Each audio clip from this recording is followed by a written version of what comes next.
about Soldier-Tech as opposed to many other fairs, so to speak, is that the 80-20 rule is reversed.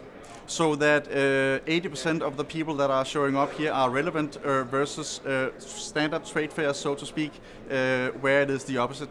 And we highly appreciate that.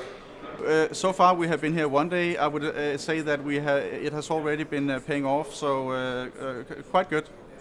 We were so fortunate so that we got nominated last night for the best lightweight new product of the year here at Soldier Technology, and we are very pleased with that.